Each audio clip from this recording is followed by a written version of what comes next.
Assalamualaikum warahmatullahi wabarakatuh. Apa kabar semuanya? Mudah-mudahan kita masih dalam keadaan sehat walafiat. Semoga kita selalu dalam Allah Subhanahu wa Ta'ala.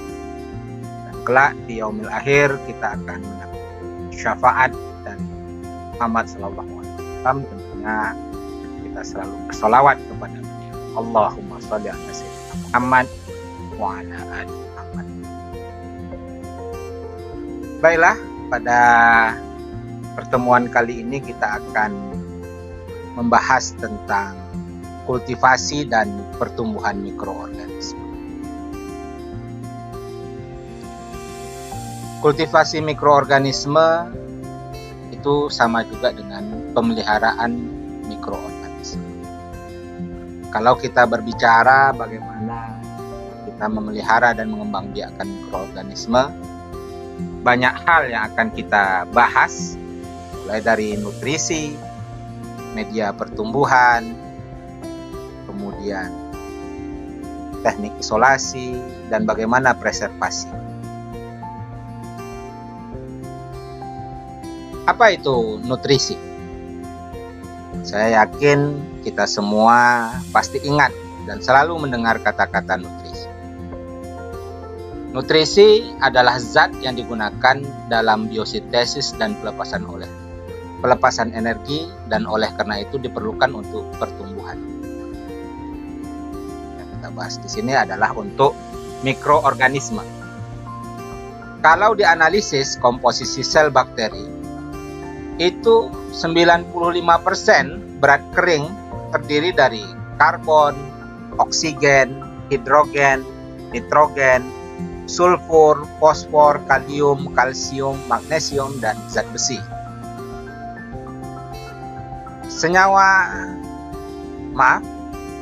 Unsur-unsur ini atau elemen-elemen utama ini itu bisa kita temukan pada beberapa makromolekul. Ini di sini kalian pasti ingat, coba di-refresh kembali kenangannya tentang apa saja unsur-unsur yang menyusun protein. Begitu juga dengan lipid, polisakarida, lipopolisakarida, DNA, dan RNA.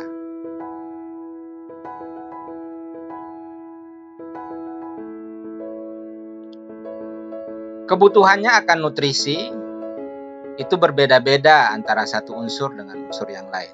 Ada yang diperlukan dalam jumlah yang banyak, yang dikenal dengan makronutrisi, dan ada yang dibutuhkan dalam jumlah yang sedikit yang kita kenal dengan mikronutrisi.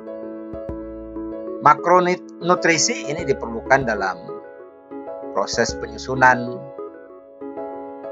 makromolekul yang ada di dalam sel, ya, sebagai bagian dari komponen makromolekul itu. Sedangkan mikronutrisi ini umumnya bersifat sebagai koenzim untuk mengaktifkan kinerja enzim. Jadi kalau misalnya mikronutrisinya kurang, otomatis proses metabolismenya juga, aktivitas enzim menjadi rendah. Ini adalah nutrisi mikroorganisme. Kita bisa lihat di sini elemen atau unsur-unsur yang diperlukan oleh mikroorganisme itu. Bagaimana dia tersedia di alam dan peranannya di dalam sistem biologi. Ini sudah cukup jelas sekali. Kalau karbon, hidrogen, oksigen itu pasti kita temui pada makromolekul yang ada di dalam sel, karena karbohidrat, protein, lipid, asam nukleat, dan senyawa lainnya itu tersusun dari karbon, hidrogen, dan oksigen. Tapi nanti ada senyawa-senyawa lain saja yang beda. Kalau karbohidrat, dia hanya terdiri dari karbon, hidrogen, dan oksigen. Kalau protein, ada karbon, hidrogen, oksigen, nitrogen, dan bahkan beberapa ada yang memiliki sulfur di dalam struktur makromolekulnya.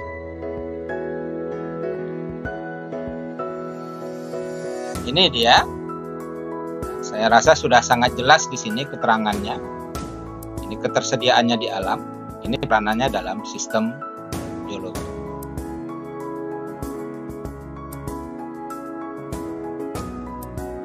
Ini juga masih dalam kelompok makronutrisi, ya, kalsium, magnesium, dan besi. Nah, ini dia sebagai peranannya. Kalau kalsium itu regulator proses seluler, dia mengontrol proses seluler. Jadi keberadaan kalsium ini mengontrol dalam proses seluler. Magnesium, dia juga berperan sebagai koenzim bagi beberapa enzim. Kalau Fe, pembawa oksigen, sumber energi bagi beberapa bakteri. Sedangkan ini adalah mulai dari kuprum, mangan, kobal, zinc, molybdenum, nikel. Ini adalah sebagai mikronutrisi yang berperan sebagai koenzim.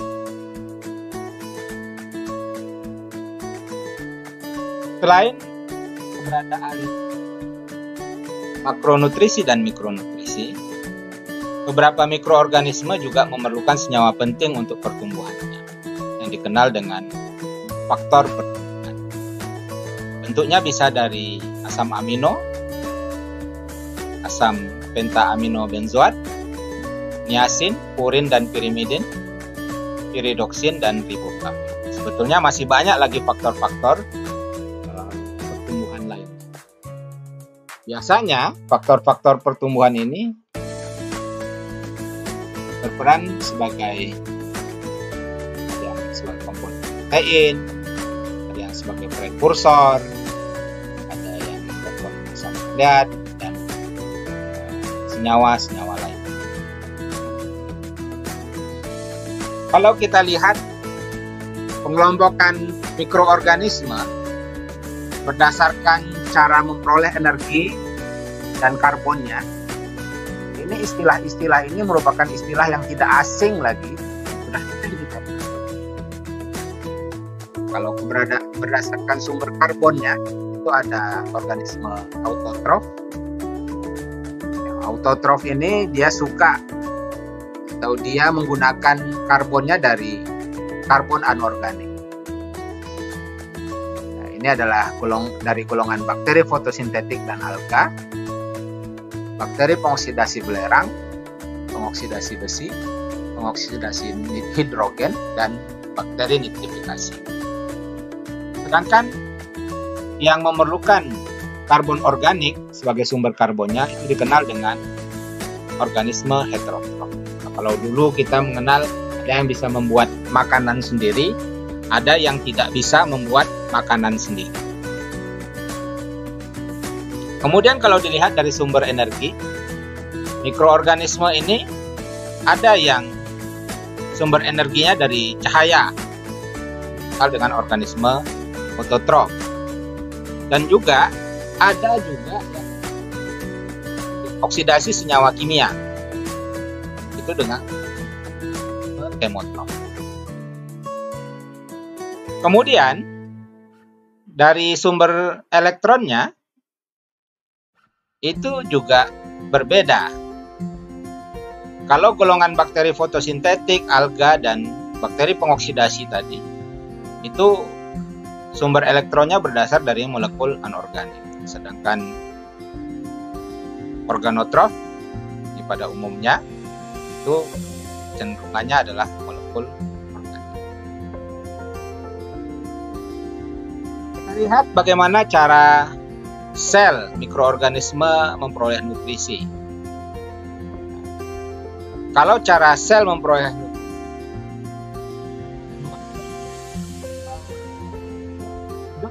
kan hal yang sama. Ada yang difusi, ada yang transport aktif. Kalau konsentrasi senyawa terlarutnya lebih tinggi, dia tidak tahu gradien konsentrasi, dia masuk melalui proses difusi. Tapi kalau melawan gradien konsentrasi, misalnya di luar sel itu konsentrasinya lebih tinggi, lebih rendah, sedangkan di dalam sel lebih tinggi, itu dia akan masuk melalui transport aktif.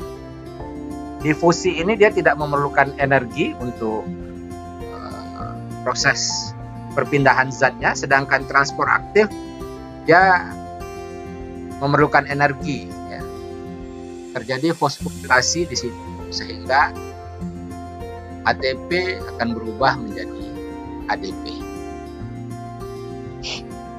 Kemudian proses yang lain yang dilakukan di sel bakteri adalah translokasi. Sebetulnya translokasi ini adalah proses perpindahan zat melalui transport aktif. Biasanya kalau kita lihat perpindahan zat yang melalui translokasi ini, contohnya besi. Jadi ferrik atau Fe3+ itu nanti akan berikatan dengan hidrosamat. Hidrosamat inilah yang bawahnya berikatan akan membentuk kompleks ferrik hidrosamat. Nah, ketika melewati membran sel, dinding sel dan membran sel, terjadi proses reduksi sehingga hidrosamat dan ferrik hidrosamat terpecah menjadi hidrosamat dan ferros. Jadi terjadi perubahan struktur dari Fe3+ menjadi Fe2+. Muatannya kan sudah berbeda. Selanjutnya, dalam proses kultivasi kita pasti membutuhkan media kultur. Karena kalau tidak punya media kultur, kita tidak akan bisa mempelajari mikroorganisme. Kita sangat berterima kasih sekali kepada mikrobiologis yang sudah menemukan media kultur mikroorganisme sehingga kita bisa mengisolasi mikroorganisme yang ada di bumi. Media itu adalah sediaan padat atau cair, bahkan ada yang semi padat yang digunakan untuk menumbuhkan, mengangkut, dan menyimpan mikroorganisme. Media yang kita gunakan itu harus mengandung semua nutrisi yang dibutuhkan mikroorganisme untuk makronutrisi ataupun mikronutrisi itu harus ada di dalam media tersebut. Jadi kita harus tahu juga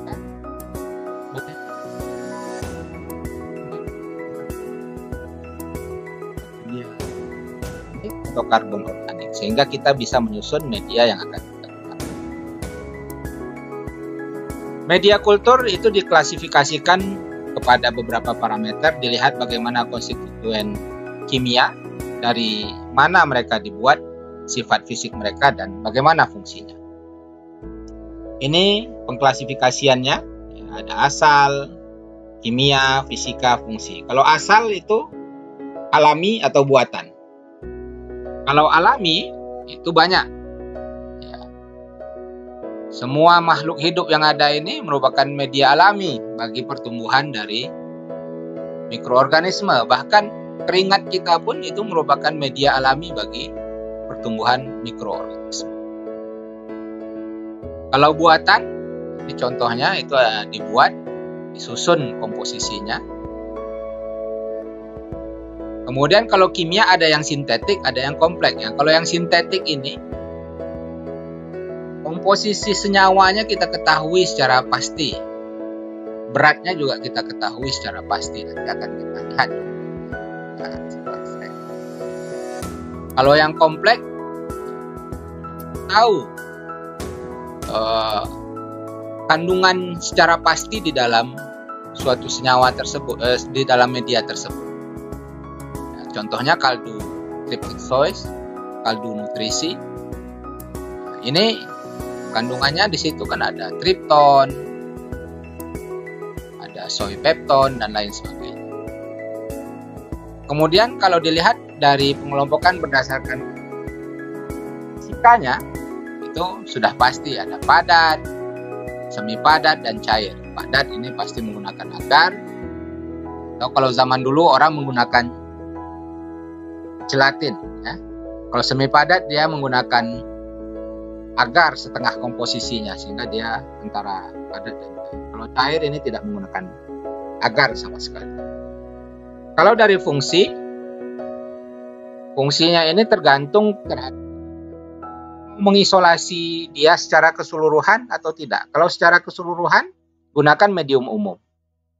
Medium umum yang sering digunakan ada kaldu Reptixos dan kaldu nutrisi. Atau kita mau selektif. Ya, selektif ini ada medium untuk E. coli. Jadi ya pakai saja medium E. coli, hanya E. coli saja yang tumbuh. Kalau McConkey ini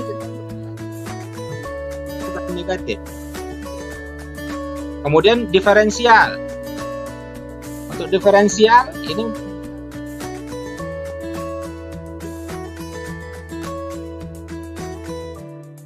tertentu atau tidak. Eosin methylene blue agar. Itu untuk melihat mana yang bakteri E. coli fekal, mana yang non fekal.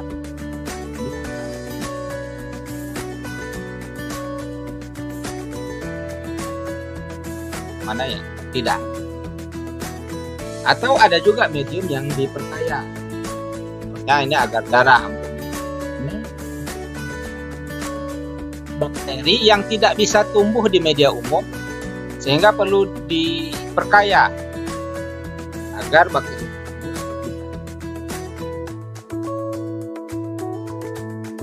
Nah, ini adalah contoh media pertumbuhan. Kalau yang di sini adalah media sintetik, ini kan sudah jelas ini ya, senyawa-senyawa yang digunakan, bahan yang digunakan, kemudian beratnya itu sudah pasti. Kalau yang di sini, ini bahannya seperti ini. Ya.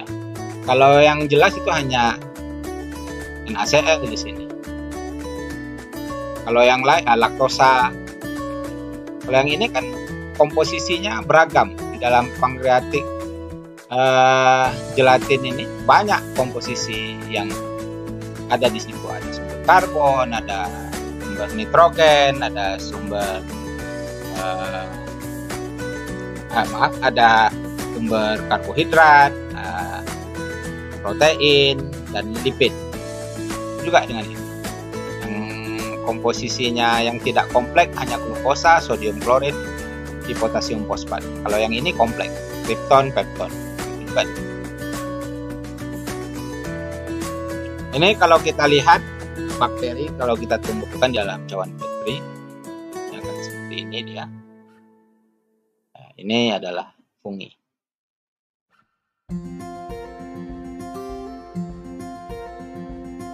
Ya, ini tadi sudah saya jelaskan juga bahan yang digunakan dalam medium kompleks untuk pertumbuhan bakteri. Ya, ekstrak daging itu banyak nilai nutrisi yang ada di situ.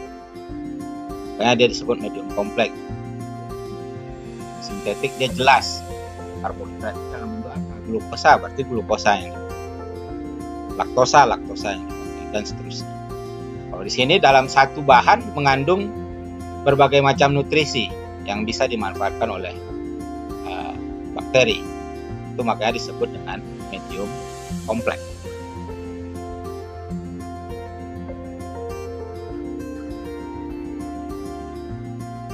Dalam kultivasi, hal yang perlu diperhatikan yang lain adalah teknik aseptik atau teknik bebas hama. Untuk mengapa ini perlu diperhatikan? Karena ini sangat penting sekali untuk mencegah kontaminasi dari mikroorganisme yang tidak diinginkan. Semua peralatan dan bahan yang kita gunakan itu harus steril. Nanti setelah sterilisasi akan di dalam bahasan yang lain, pengendalian pertumbuhan mikroorganisme. Jadi kalau kita melakukan teknik aseptik dalam proses kultivasi itu memang kita harus cekatan sekali. Bagaimana cara kita memanaskan, membuka, dan menutup itu hanya dalam waktu yang singkat. Dan semuanya bekerja di dekat api yang menyala. Ini adalah contoh gambarnya di sini, bisa kita lihat. Nah, ini jarum OC lagi dipijarkan untuk membunuh mikroorganisme yang ada di jarum tersebut. Setelah itu, ya, dibuka tabung reaksinya yang ada kultur mikroorganismenya di sini. Ini sebetulnya dekat api. Setelah itu dibakar ujungnya. Tujuannya supaya kontaminannya mati, karena pembakaran itu adalah salah satu bentuk proses sterilisasi yang umum dilakukan. Setelah itu diambil mikroorganismenya, dibakar kembali, tutup. Setelah ditutup, dibakar, ditutup. Setelah tutup baru dipindahkan ke dalam tempat yang lain, bisa di dalam cawan Petri atau di dalam tabung reaksi. Itu semua proses dekat api. Ya. Kalau tidak hati-hati bisa terbakar dan melepuh. Jadi memang di dalam mikrobiologi ini harus kebal-kebal sedikit.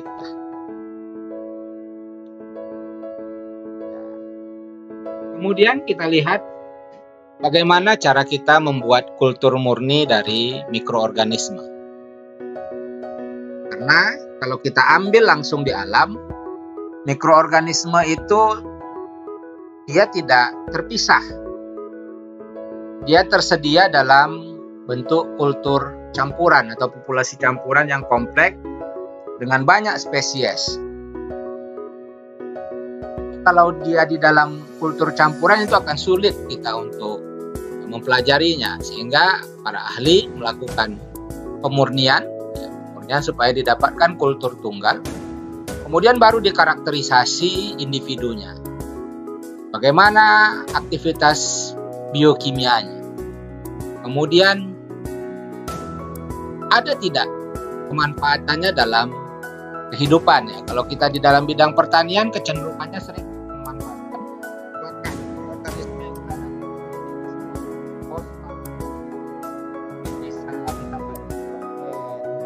Bisa pakai antioksidan itu melalui proses karakteristik.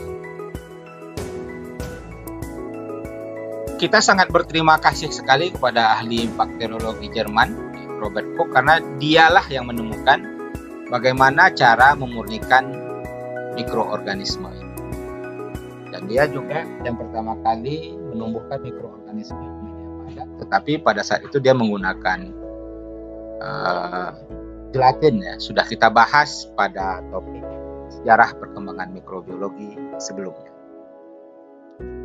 Untuk mendapatkan kultur murni mikroorganisme, beberapa teknik isolasi yang bisa kita gunakan antara lain adalah teknik sebar, tuang, atau gores. Sebar ini dalam bahasa Inggrisnya split plate teknik. Nah, kalau tuang pour plate teknik, kalau gores straight plate teknik. Ini adalah metode dalam menggunakan metode sebar. Teknik sebar. Kita mau isolasi menggunakan teknik sebar. Teknik sebar ini agak berbeda dengan teknik tuang. Kalau teknik sebar ini media agarnya sudah kita letakkan dulu di dalam cawan Petri. Setelah dia padat, baru kita teteskan sumber isolat yang akan kita gunakan. Dalam teknik sebar, volume yang digunakan itu sangat sedikit sekali, hanya 0,1 ml untuk proses ini. Ini kemudian batang pengaduk yang sudah kita rendam di dalam alkohol. Kemudian kita bakar di atas lampu bunsen. Setelah itu nanti setelah dia dingin baru kita ratakan sekeliling cawan Petri yang sudah berisi sumber isolat. Dan hasilnya akan kita nampak seperti itu. Jadi terdapat isolat-isolat bakteri yang terpisah antara satu dengan yang lain. Contohnya ini, pisah, ini juga masih tercampur, perlu dimurnikan lagi. Ini sudah terpisah. Kemudian bisa juga dengan menggunakan pour plate teknik atau cawan tuang. Pada media cawan tuang ini dilakukan beberapa seri pengenceran. Kadang ada yang melakukan penanaman itu dari 3 pengenceran terakhir, ada yang 1, bahkan ada yang semuanya ditanam. Kalau dalam penelitian itu perlu. Kenapa? Karena kalau tidak, takutnya nanti ketika kita sudah mengencerkan sampai pengenceran terakhir rupanya dia tidak tumbuh. Dia jumlahnya sangat sedikit sekali sehingga dia tumbuhnya ada pengenceran awal. Ini dia akan tumbuh seperti ini. Kalau pada straight plate tadi itu kita hanya mendapatkan bakteri-bakteri dari aerob.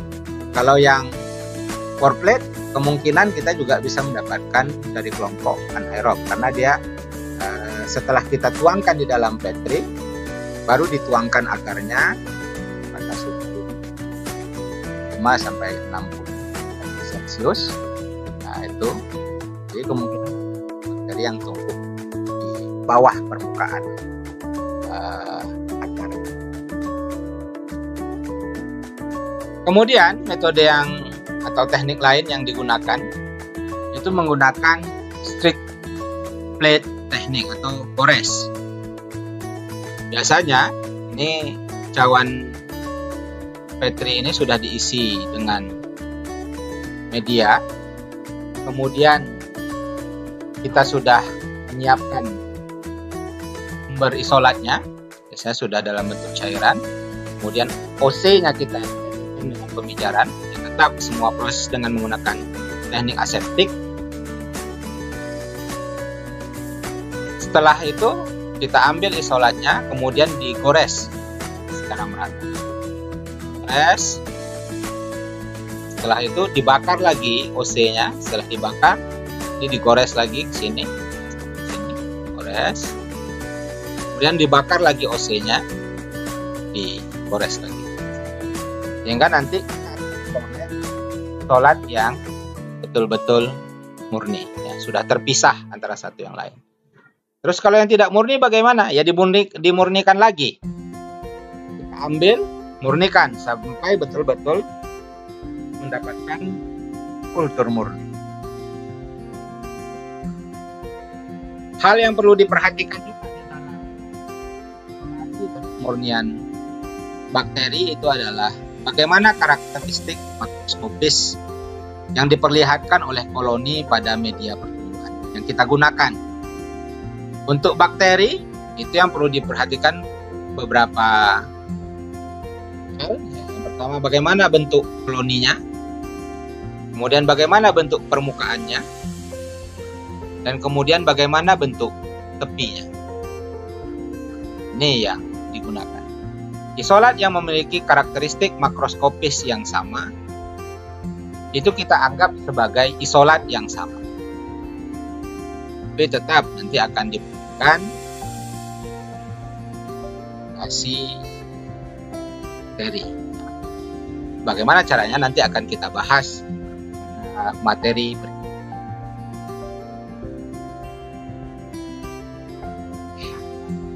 Setelah kita dapatkan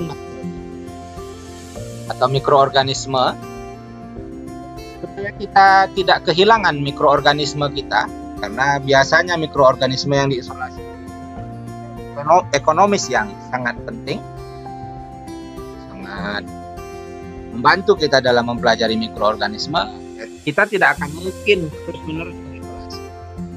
Jadi caranya kita bisa memelihara dan menyimpannya jangka waktu tertentu. Biasanya yang digunakan dalam proses pemeliharaan mikroorganisme ini menyimpan dengan suhu dingin. Bisa dengan menggunakan lemari pendingin, itu jangka waktunya hanya beberapa bulan saja, suhu 4 derajat Celcius. Agak mau lebih lama lagi kadang ditambah dengan gliserol, dilapisi dia pada medium agar miring itu. Kemudian permukaannya dilapisi dengan gliserol supaya agarnya tidak cepat kering, tidak cepat habis. Kalau jangka panjang bisa dengan menggunakan deep freezing.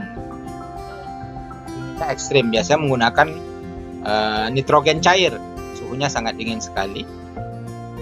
Dia bisa bertahan bertahun-tahun.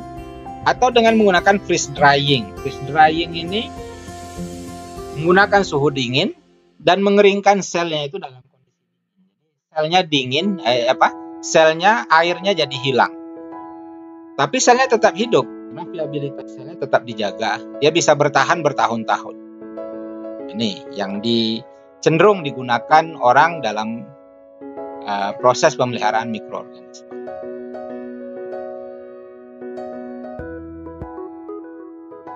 Selanjutnya kita bahas tentang pertumbuhan mikroorganisme.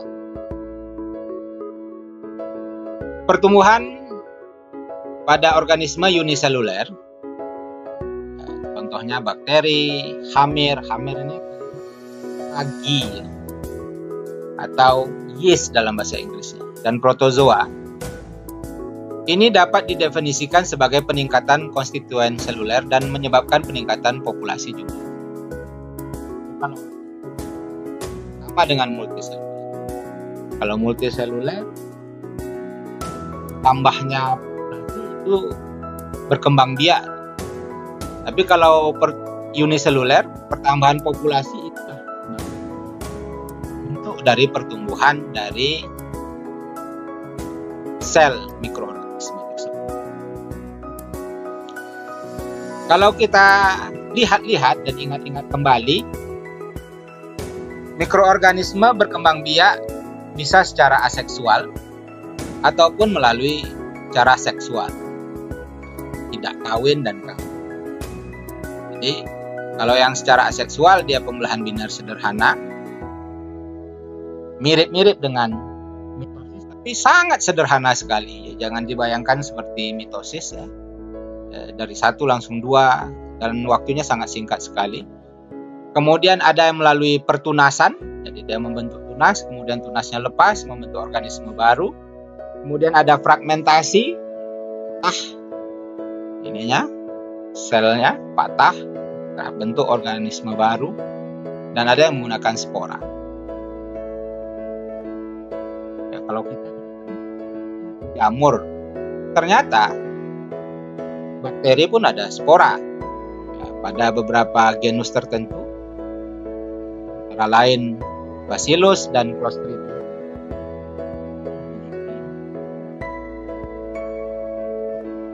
Dan ada juga prosesnya secara seksual ini ya, metangium dan konjugasi. Maka di bakteri pun ada proses melalui pilus jantan dan pilus betina. Ini kalian saya rasa sudah belajar di SMK tentang proses konjugasi dan gametangium. Ini adalah siklus sel prokariot ya, sangat sederhana seperti yang saya katakan tadi. Dia membelahnya secara biner sederhana. Ini sel induknya. Kemudian kromosomnya. Ya, jadi kromosom pada bakteri itu sangat sederhana sekali. Jangan bayangkan seperti organisme eukariot yang punya kromosom bentuknya yang sangat kompleks, hanya bentuknya sirkular. Terjadi replikasi, kemudian setelah terjadi proses replikasi, kromosomnya akan berpindah ke arah kutub yang berlawanan, kemudian terbentuk sekat. Dinding selnya akan menyempit sehingga terbentuk organisme baru. Sekarang kita lihat apa saja yang mempengaruhi pertumbuhan mikroorganisme. Pertumbuhan mikroorganisme itu sudah pasti. Salah satu yang mempengaruhinya adalah suhu. Suhu ini berkaitan sekali dengan proses metabolisme. Semuanya saling berkaitan.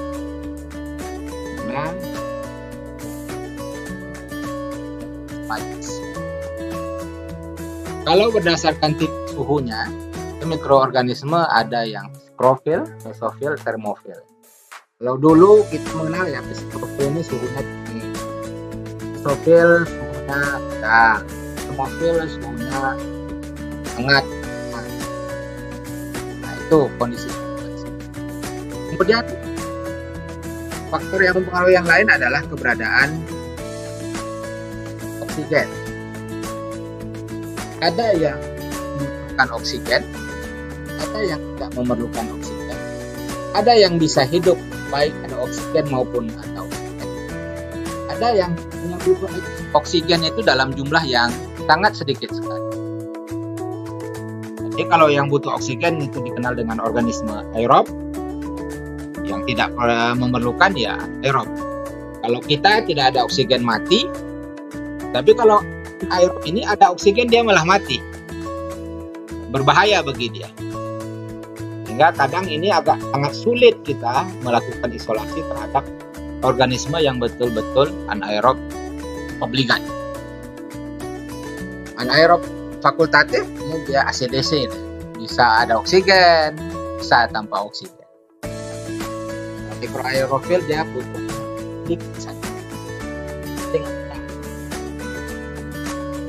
kemudian kondisi lain yang mempengaruhi adalah pH, suhu. Ini kaitannya juga dengan reaksi enzimatis di dalam sel.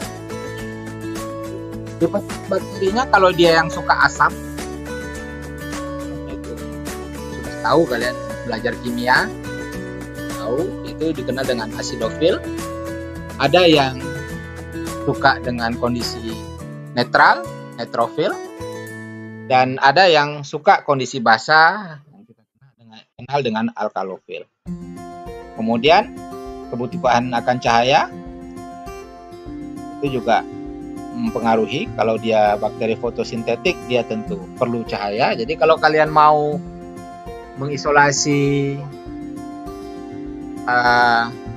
cyanobacteria ataupun kelompok bakteri fotosintetik, itu harus diberi cahaya. Kalau tidak, dia tidak tumbuh. Kemudian keberadaan konsentrasi garam juga berpengaruh terhadap keberadaan mikroorganisme.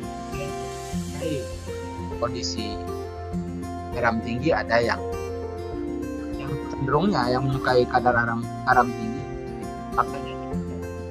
makanan satu bentuk pengawetannya itu adalah dengan menggunakan garam dengan konsentrasi yang ini. Kalau mikroorganisme di dalam sebuah tabung reaksi, kita akan tahu dia termasuk golongan aerobkah, anaerob fakultatif, atau aerotoleran anaerob, atau anaerob obligat, atau mikroaerofil. Itu dilihat dari bagaimana pola pertumbuhannya di dalam media. Ini bisa terlihat di sini. Jadi kalau mudah-mudahan kita bisa melakukan praktikum, bisa kita coba lihat dia masuk bakteri kita itu ke yang aerob.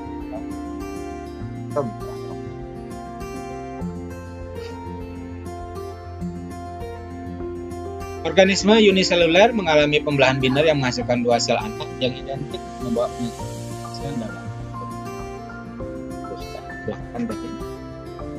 pertumbuhan populasi. Ini biasanya kita pelajari dengan menganalisis kurva pertumbuhan dari kultur mikroorganisme. Pembuatan kurva pertumbuhan ini bisa dilakukan dengan jumlah sel atau biomasa. Ada juga yang mengukur kurva pertumbuhan aktivitas enzimatis. Ada juga yang mengukur kurva pertumbuhan melalui media pertumbuhan. Ada yang melakukan. Ini adalah beberapa fase pertumbuhan mikroorganisme. Kalau kita lihat, sudah membuktikan dari penelitian saya, sudah kita temukan ada fase log, stasioner, dan kematian. Tapi fase-fase ini itu hanya kita temukan jika kita melakukan fermentasi dengan menggunakan kultur curah. Kalau kita menggunakan kultur sinambung, itu kita tidak akan temukan keempat fase ini. Kita hanya menemukan fase lag, kemudian eksponensial terus menerus, karena kondisi medianya dibuat supaya sel-selnya tetap melakukan pertumbuhan secara eksponensial. Biasanya kultur sinambung ini digunakan untuk menghasilkan metabolit primer, karena pada saat eksponensial metabolit primer itu banyak dihasilkan. Tapi kalau kultur curah itu cenderungnya kadang hanya untuk menghasilkan metabolit sekunder. Nah, metabolit sekunder itu dihasilkan pada saat fase stasioner. Sekarang kita lihat apa itu fase lag. Fase lag dikenal juga dengan fase adaptasi. Ya, tidak ada pertambahan populasi karena antara jumlah yang hidup dengan yang mati itu seimbang. Ya, lagi beradaptasi terhadap lingkungannya, nutrisi segala macam, ya, dia meningkatkan pertumbuhan, bertambah ukuran yang diikuti pertambahan substansi intraseluler, mempersiapkan diri masuk ke fase eksponensial atau fase log. Fase log ini pertumbuhannya sangat laju sekali, ya. Antara yang hidup dengan yang mati lebih banyak yang hidup dibandingkan yang mati. Kemudian stasioner, pada saat stasioner, jadi setiap proses metabolisme pasti terjadi penumpukan produk beracun. Jadi, metabolisme tubuh kita juga seperti itu, pasti ada penumpukan produk beracun yang kalau di tubuh kita dibuang untuk urin, keringat, ya, dioksida yang dikeluarkan dari saluran pernapasan. Kalau di sini dia akan menumpuk di dalam media itu. Nutrisinya juga sudah semakin berkurang. Pertumbuhan dan kematiannya seimbang. Setelah memang nutrisinya betul-betul habis nanti, dia kemudian akan masuk ke fase kematian. Jadi, kalau dia sudah habis nutrisinya akan menukik tajam, mati, laju kematian lebih tinggi dibandingkan dengan laju pertumbuhan. Pada beberapa kejadian, kalau kita melakukan pengukuran terus-menerus, itu kita akan menemukan ada lonjakan sedikit setelah fase kematian. Sedikit lonjakan di sini. Itu dikenal dengan fase kriptik. Apa itu fase kriptik? Fase di mana terjadi pertambahan populasi sel yang tidak lebih dari fase stasioner, di mana sel-sel yang hidup pada saat itu memanfaatkan substansi yang ada di sel-sel yang sudah mati. Di sel-sel yang sudah mati, kemudian dilisis, dirombak komponen selnya sehingga terjadi sedikit lonjakan pertumbuhan di sini atau yang dikenal dengan fase kriptik. Kemudian juga untuk jika mikroorganisme, ini dicontohkan di sini adalah E. coli, media yang terdiri dari satu sumber karbon, antara lain glukosa dengan laktosa, itu kita akan menemukan pertumbuhan dioksid. Itu pertumbuhan dioksid, itu pertumbuhan yang mengalami 2 kali fase eksponensial dan 2 kali fase adaptasi. Fase lag-nya 2 kali, fase log-nya 2 kali. Pertama dia di sini adaptasi untuk memanfaatkan glukosa, kemudian terjadi fase eksponensial atau log. Kemudian setelah glukosanya habis, dia adaptasi lagi, ya, masuk ke lag lagi untuk beradaptasi memanfaatkan laktosa. Setelah itu dia masuk lagi ke eksponensial. Jadi ada pertumbuhan. Nah, bagaimana cara kita mengukur?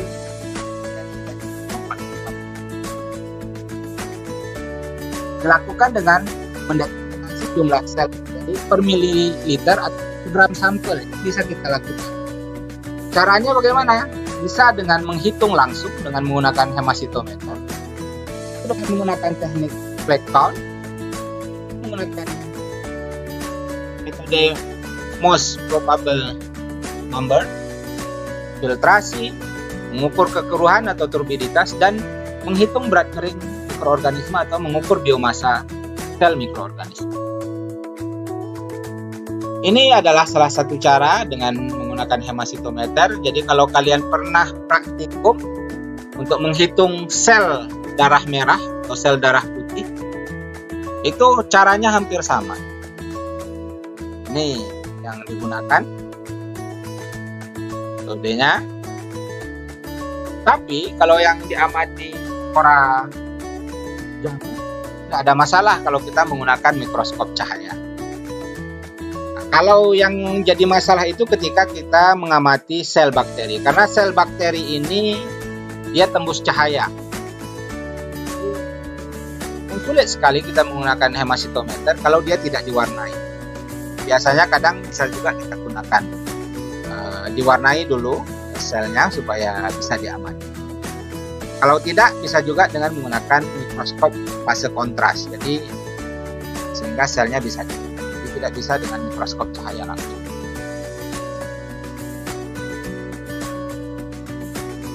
Ini adalah perhitungannya.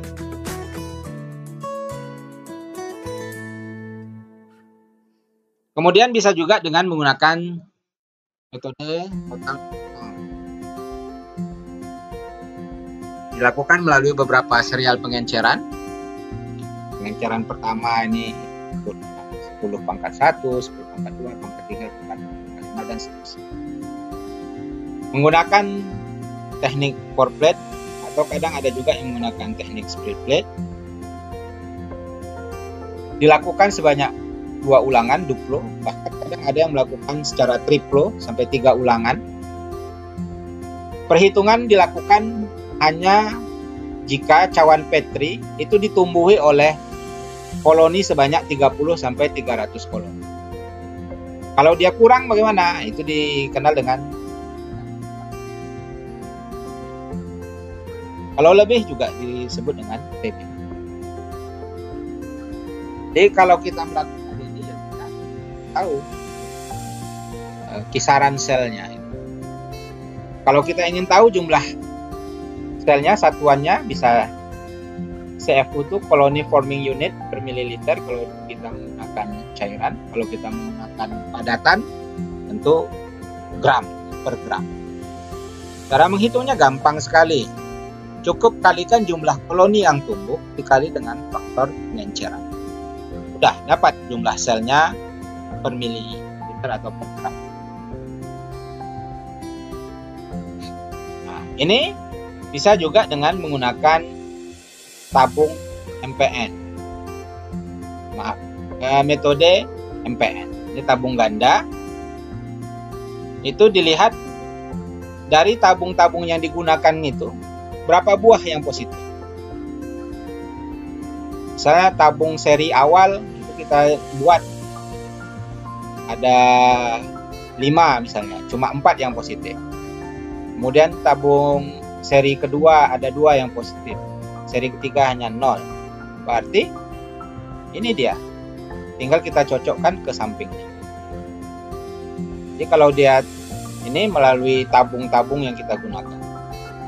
Ini biasanya untuk menghitung jumlah bakteri yang ada pada makanan, air, dan cenderungannya yang dilihat adalah E. coli. Kemudian dengan teknik filtrasi, jadi membran filternya sudah diletakkan di sini. Kemudian dijepit ya, ini corongnya dijepit rapat, membran filternya ukuran 0,45. Kemudian airnya dimasukkan. Ini digunakan untuk mikroorganisme yang ada di air. Setelah itu, setelah selesai prosesnya, membrannya diangkat, kemudian diletakkan pada cawan Petri yang sudah berisi agar yang padat. Kemudian dilihat berapa jumlah koloni yang dihasilkan. Jadi tinggal dihitung berapa jumlahnya. Nah, kemudian tinggal dihitung berapa volume cairan yang kita gunakan tadi. Jadi, misalnya kalau ada per 100 ml. Cairannya 100 ml yang kita gunakan. Kemudian cara lain untuk mengukurnya adalah dengan mengukur kekeruhan media. Ini dengan menggunakan spektrometer, dilakukan pengukuran kekeruhan dalam jangka waktu tertentu. Yang menjadi kelemahan dalam metode ini adalah baik sel yang hidup maupun yang mati itu terukur. Itu bisa dilakukan. Kadang orang supaya mudah dia membuat kurva standar terlebih dahulu. Jadi melakukan ukuran kekeruhan, kemudian di plating ya, atau ditanam di dalam agar, dihitung. Setelah itu nanti dibuat persamaan regresinya. Jadi kalau nanti sehingga pada saat menghitung pertumbuhan, kalau dia kekeruhannya sekian berarti jumlah selnya sekian. Jadi sudah ada kadang orang melakukan. Kemudian yang bisa dilakukan yang lain adalah dengan mengukur biomasa. Jadi ini caranya ya, mikroorganisme ini ditumbuhkan di medium cair, selanjutnya disedimentasi. Setelah ada endapan, nanti endapannya itu dicuci, ya, dikeringkan di dalam oven, selanjutnya ditimbang. Cuma yang menjadi kelemahan di sini itu memerlukan banyak waktu, dan begitu juga dengan media. Tapi biasanya untuk pengukuran biomasa ini, walaupun bisa dilakukan, kecenderungannya ini dilakukan untuk mikroorganisme multiseluler. Salah satu contohnya adalah fungi.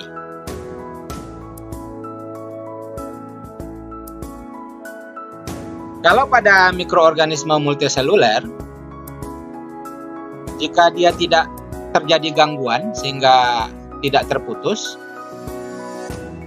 pertumbuhan fungi, ya ini contohnya pada fungi multiseluler, ya, pertumbuhan pada fungi multiseluler, kalau dia tidak terputus, dia akan menyebar dari titik tumbuh. Cenderungannya kalau kita tumbuhkan di dalam cawan Petri, cenderung dia akan membentuk lingkaran. Dia akan seimbang pergerakannya, kiri, ke kanan, ke depan, dan ke belakang. Yang tumbuh bagaimana? Yang tumbuh itu adalah ini, hifa-hifa yang pada bagian ujung. Jadi dia akan tumbuh panjang, setelah itu terbentuk septum, berhenti pertumbuhannya, kemudian yang di depannya maju lagi, dan begitu seterusnya. Para ahli bersepakat bahwa kalau untuk pertumbuhan, ada pengukuran pertumbuhan untuk mikroorganisme multiseluler, dilakukan pengukuran turbiditas, jumlah sel, ya. Karena kalau kita mau gunakan jumlah sel, berdasarkan pengalaman yang saya alami sendiri, itu ketika jamur itu atau fungi kita kulturkan di medium cair, kan sulit sekali diambil karena dia akan membentuk seperti pelet, bulat-bulat di dalam itu. Tidak mungkin kita ambil menggunakan pipet. Sehingga mau tidak mau untuk mengukur laju pertumbuhannya itu dengan menghitung biomasa yang dari fungi tersebut. Jadi sehingga perlu banyak labu kocok, lemer, perlu banyak. Jadi setiap waktu pencutikan diambil satu. Nanti jumlah spora yang kita masukkan pertama kali itu sama, seragam. Caranya bagaimana itu nanti akan kita pelajari pada materi. Ini adalah referensi-referensi yang bisa baca. Silakan dicari. Dunia maya ini banyak bisa kalian dapatkan, baik yang berbayar maupun yang gratis. Mungkin saja dulu yang bisa saya sampaikan. Mohon maaf atas banyak-banyak kekurangan dan kehilafan. Billahi taufik wal hidayah. Wassalamualaikum warahmatullahi wabarakatuh.